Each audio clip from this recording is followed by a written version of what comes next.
Hi, hello everyone. Welcome back to my channel. Today, let's learn about formalism.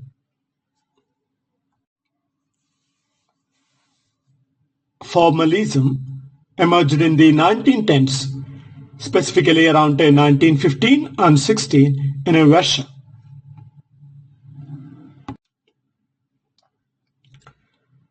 Formalism is a foundational movement in literary theory that emphasizes the intrinsic features of a literary text, its structure, language, and literary devices, over external contexts such as the author's biography, historical background, or social conditions. Emerging in the early 20th century, formalism laid the groundwork for various subsequent critical approaches by advocating for a scientific and systematic analysis of literature. Origins of formalism. Russian formalism, 1910s to 1930s. Russian formalism originated in Russia during the 1910s and remained influential until the 1930s. It was primarily developed by two groups. First one, Opojas, that is, Общество изучения поэтического языка Society, also called a Society for the Study of Poetic Language, founded in 1916 in St. Petersburg. The second one, that is Moscow Linguistic Circle, established in 1915. The key figures in Russian formalism include Viktor Slavsky, Roman Jacobson, Boris Akinbaum, Yuri Ternyanov, Vladimir Prop, and Boris Tomaszewski.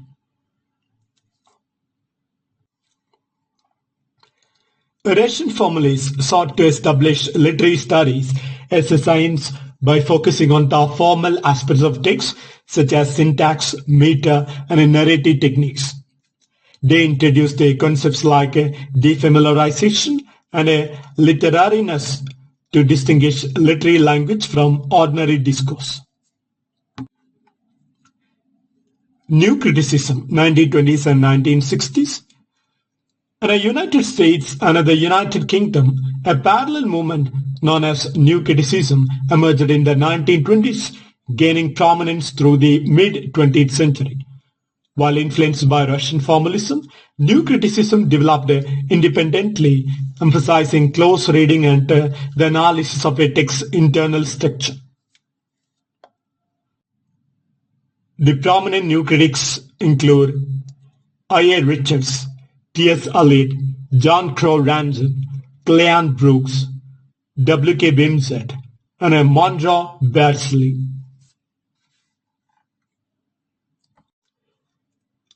The core concepts of formalism include literariness, literaturnost. Introduced by Roman Jacobson, literariness refers to the qualities that distinguish literary language from ordinary language. Formalists argued that the essence of literature lies in its use of language in ways that foreground its formal properties.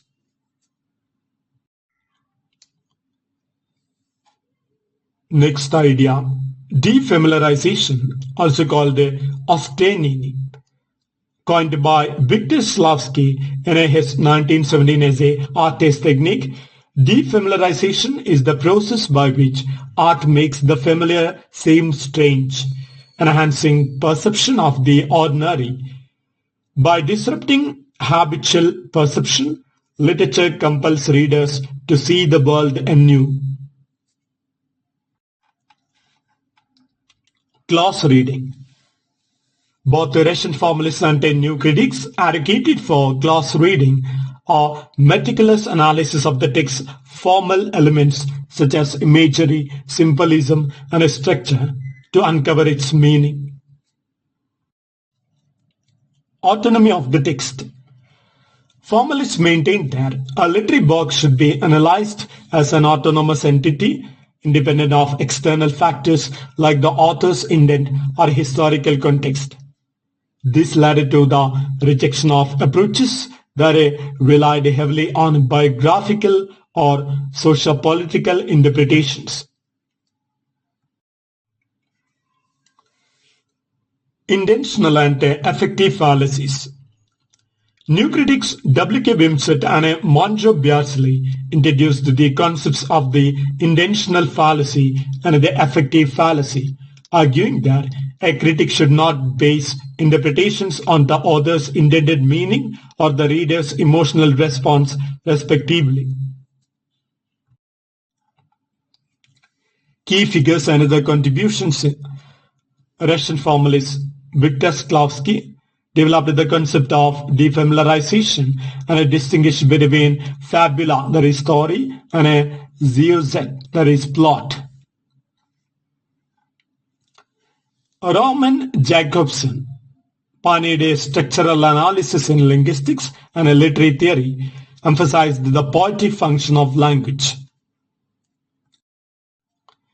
Boris E. Kamphon analyzed the evolution of literary forms and contributed to the theoretical foundations of formalism. Yuri Tinenov explored the dynamic relationship between literary system and a historical change. Vladimir Prop authored a morphology of the folk tale, identifying common narrative structures in Russian fairy tales. New critics. I.A. Richards introduced practical criticism and emphasized the importance of close textual analysis. T.S. Eliot advocated for the impersonality of poetry and introduced the concept of the objective correlative. John Crowe Ransom coined the term New Criticism and emphasized the importance of poetic form. Cleanne Brooks analyzed the use of paradox and ambiguity in poetry, authored the work The Well-Wrought Urn. W. K. Wimsatt and Monjo Beardsley critiqued the reliance on authorial intent and a reader response in literary analysis.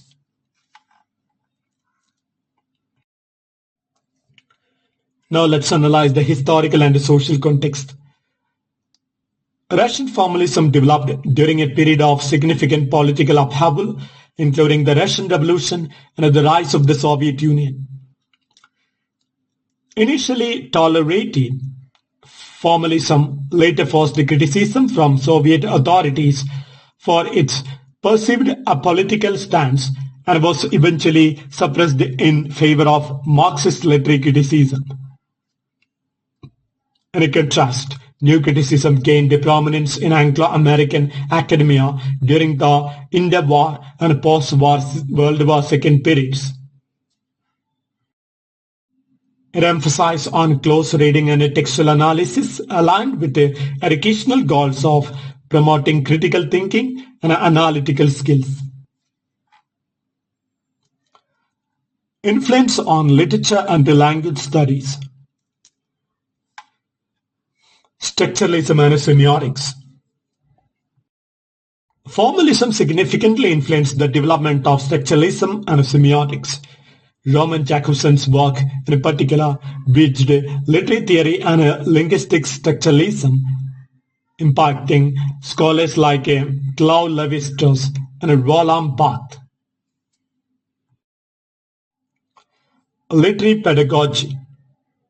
The methods advocated by formalists and new critics, especially close reading, became central to literary education, shaping curricula and analytical approaches in literary departments worldwide. Notable works analyzed through formalist approaches include William Shakespeare's Sonnet 18, John Donne's poem The Fleer, John Keats' poem Ode to a Nightingale, T.S. Eliot's The Waste Land, Robert Frost's poem Stopping by Woods on a Snowy Evening, Dylan Thomas' work Do Not Go Gentle into There Good Night, These works are often examined for the intricate use of language, structure, and literary devices, exemplifying the principles of formalist criticism. Legacy and contemporary relevance. While formalism as a dominant critical approach has waned, its influence passes in various forms. Narratology, building on Propp's structural analysis of narratives. Stylistics, applying linguistic techniques to literary texts. Reader response criticism, emerging partly in reaction to formalism's neglect of the reader's role. Post-structuralism, challenging formalism's assumptions about a textual autonomy.